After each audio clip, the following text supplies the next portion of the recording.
গত কয়েক সপ্তাহ ধরে উত্তাল ইরানের রাজপথ।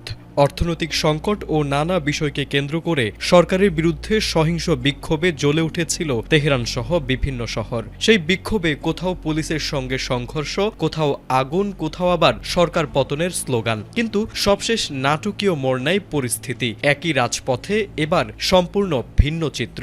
সরকার বিরোধী আন্দোলনের পাল্টা জবাবে মার্কিন প্রেসিডেন্ট ডোনাল্ড ট্রাম্পকে বৃদ্ধাঙ্গুলি দেখিয়ে সর্বোচ্চ নেতা আয়াতুল্লাহ খামেনির পক্ষে ইরানের রাস্তায় নামল লাখো মানুষ। ভিডিও ফুটেজে দেখা যায় ইরানের বিভিন্ন শহরে খামেনির সমর্থনে বিশাল জনসমাগম। বিক্ষোভকারীদের হাতে ছিল খামেনির ছবি, পবিত্র কোরআন ও ইরানের জাতীয় পতাকা। অনেককে সুশৃঙ্খল মিছিল করতে দেখা যায়, যা সাম্প্রতিক সরকার বিরোধী সহিংসতার সম্পূর্ণ বিপরীত দৃশ্য তৈরি করে।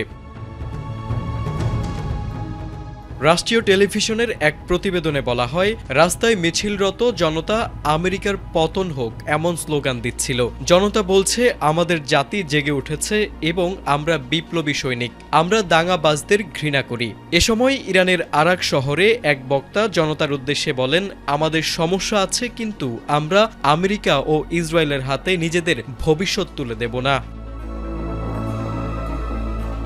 ইরান সরকার দাবি করছে, বিদেশি মদতপুষ্ট সরকার বিরোধী বিক্ষোভ এখন সম্পূর্ণ নিয়ন্ত্রণে। সোমবার ইরানের পররাষ্ট্রমন্ত্রী আব্বাস আরাঘচি বলেন, পরিস্থিতি স্বাভাবিক হচ্ছে এবং শিগগিরই ইন্টারনেট সংযোগ পুরোপুরি চালু করা হবে। তার দাবি, এই বিক্ষোভগুলো ইচ্ছাকৃতভাবে সহিংস করে তোলা হয়েছিল, যাতে যুক্তরাষ্ট্রের হস্তক্ষেপের জন্য একটি অজুহাত তৈরি করা যায়।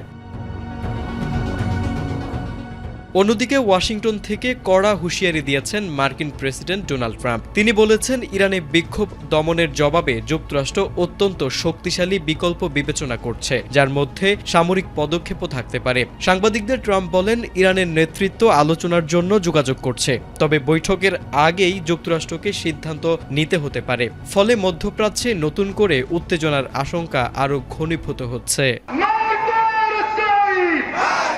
তারেক আজিজ, এটিএন বাংলা।